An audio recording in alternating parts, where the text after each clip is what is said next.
தன் தகப்பன் தாயும் துரத்திட்டாங்க. தன் தகப்பன் தாயும் துரத்திட்டாங்க. இவன் போய் என்ன செய்யறான்? அழையிறான். அழையிறான். கத்தர் அனுப்பிச்சிட்டாங்க. நான் உன்னை கைவிட மாட்டேன்பா. உன் தாய் தகவல் துரத்திட்டாங்களா? உன் சொந்தக்காரன் தொட்டிட்டு வராங்களா? உன் அண்ணனே தொட்டி வரான். நான் யார் தொட்டுதான் போட்டோம். நான் என்ன செய்ய மாட்டேன், கைவிட மாட்டேன். நான் உனக்கு சொன்னதை செய்யும் வரையில நான் உன்னை என்ன செய்ய மாட்டேன், கைவிட மாட்டேன். அது 28:5 என்ன சொல்றாருன்னா, நான் உன்னோட இருந்து நீ போகிற இடமெல்லாம் உன்னை காத்து இந்த தேசத்தை உனக்கு திரும்பி வர பண்ணுவேன். நான் உனக்கு சொன்னதை செய்யும் அளவு என்ன செய்ய மாட்டேன். உங்களை கொண்டு ஒரு நோக்கம் வச்சிருப்பார். கொண்டு வந்த நோக்கம் உண்டு. என்ன கொண்டு வந்த நோக்கம் உண்டு. என்ன கொண்டு என்ன செய்யணுமோ அது செய்யறவரை என்ன செய்ய மாட்டாரு.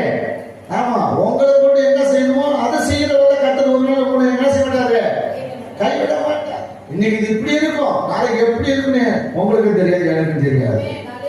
ஆனா நீங்கள் மேன்மையானவர்களை ஆஸ்வதிக்கப்பட்டு இருப்பீங்க. மகத்தான ஆசீர்வாதம் நிறைந்திருப்பீங்க.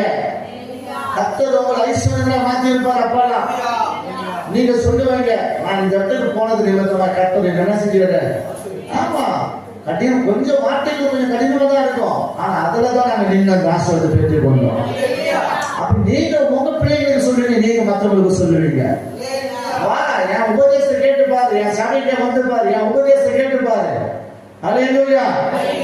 நீ கூப்பிடுவ, அதன் பிறகு அவங்க செய்தி கொடுத்து உனக்கு வருவாங்க. அதுதான் தேவன் விரும்புகிறார். அப்ப என்ன சொல்றாரு, நான் உன்னோட உனக்கு சொன்னதை செய்யும் வரை என்ன செய்வேன், உன கைவிட நான் உன்னோட கூட இருந்து நீ எங்கெல்லாம் போறியோ அங்க நான் உன்னோட கூடவே வருவேன். வருவாரா வரமாட்டாரா? கைவிடுவாரா கைவிட மாட்டாரா?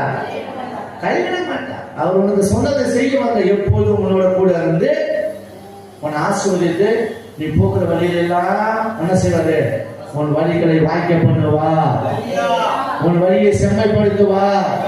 நீ செம்மையான ஆசீர்வாதத்தோடு இருப்பாய்.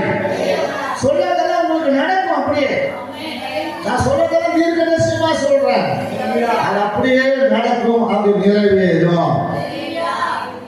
ஏன்னா தேவனுடைய பிள்ளைகளுக்கு வரும் தீங்கையும் பொல்லாப்பையும் சொப்பனத்தின் மூலமாக தரிசனத்தின் மூலமாக கர்த்தர் நமக்கு என்ன செய்யணும், வெளிப்படுத்தணும், பேசணும்.